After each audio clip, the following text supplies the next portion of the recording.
mountain road where very few can follow. See Camaro, climb up to the sky.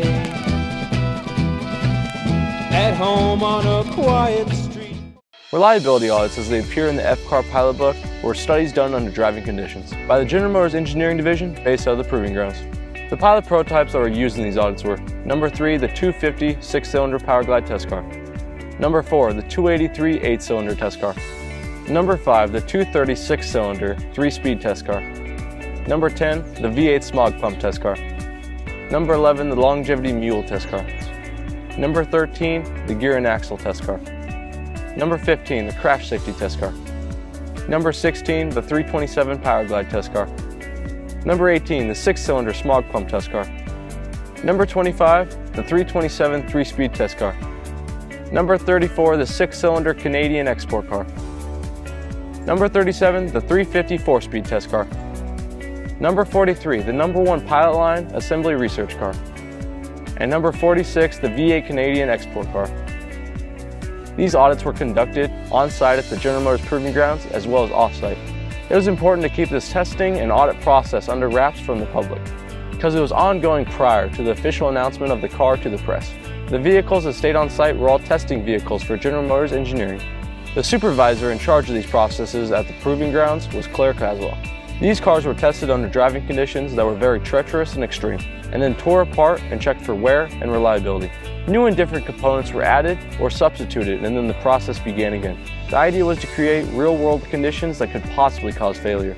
These weaknesses would affect the bottom line through warranty and quality issues, and these issues were to be dealt with pre-production to the best of their abilities.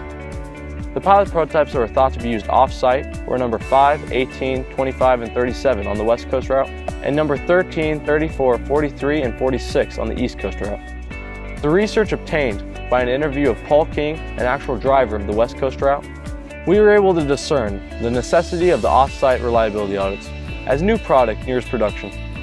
Efforts to camouflage on testing trips quickly taper off in a last-minute rush to find and fix all remaining issues and problems. He recalls a trip that led to a discovery late in the pilot program of the rear axle hop that would plague the Camaro for the first 3 years.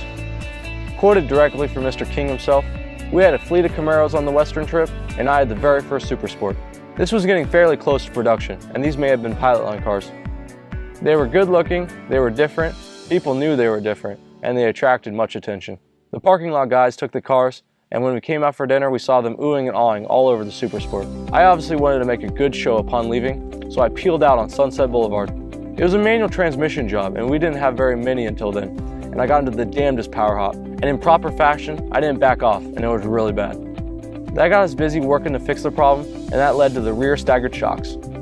That's why we like the road trips, because we have a certain set of roads and we do certain things. But sometimes you drive around under unplanned, random circumstances, and you'll discover something. Some combination of a concerning road surface and a limited slip differential, for example, creates a problem. And we have not been aware of this problem until then. Throughout our research, we were able to ascertain that Paul was actually driving number 37.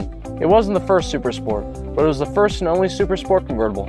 Equipped with a 4-speed manual, it was one of the most photographed pilot prototypes back in the summer of 1966. There were 2 off-site reliability audits, the West Coast route and the East Coast route. The West Coast route began at the General Motors Proving Grounds and ended in Los Angeles. The route consisted of driving the historical Route 66 and the new interstate highway system. 4 cars started the route with 4 drivers.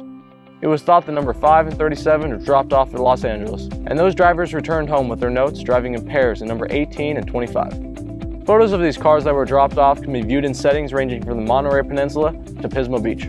The East Coast route began at the General Motors Proving Grounds and proceeded to drive to General Motors Limited in Oshawa, Ontario, then to General Motors Assembly Research and back to the Proving Grounds. 4 cars also started the route with 4 drivers. They simulated all required driving conditions and changed cars every hour, making notes of their findings at every stop. Number 34 and 46 were dropped off at General Motors Oshawa, and those drivers became passengers of number 13 and 43. The route then stopped at General Motors Research in Flint, Michigan, where number 43 was dropped off. With a full passenger list of 4 drivers in number 13, they returned home to the General Motors Proving Grounds together with their notes. The choice of these particular builds were based on the drivetrain configuration. Of these 8 cars chosen by Frank Ballou, Mr. Pilot Line, all were unique compared to each other. The West Coast route was carried out by the 230 3-speed convertible, the 250 3-speed convertible, the 327 3-speed convertible, and the 350 4-speed convertible. The East Coast route was also carried out by the 230 Power Glide Coupe, the 327 Power Glide Coupe, the 327 Power Glide convertible, and the 283 4-speed convertible. These off-site reliability audits were conducted during the middle portion of July in 1966. Among notable imperfections gleaned from these audits was the necessity of traction bars for the rear differential and cocktail shakers for the convertibles. Also, notation should be taken of the use of only convertibles through the summer route of the southwestern United States and the West Coast route. The use of these pilot prototypes for these reliability audits were gleaned invaluable in the creation of the car we know now as the Camaro.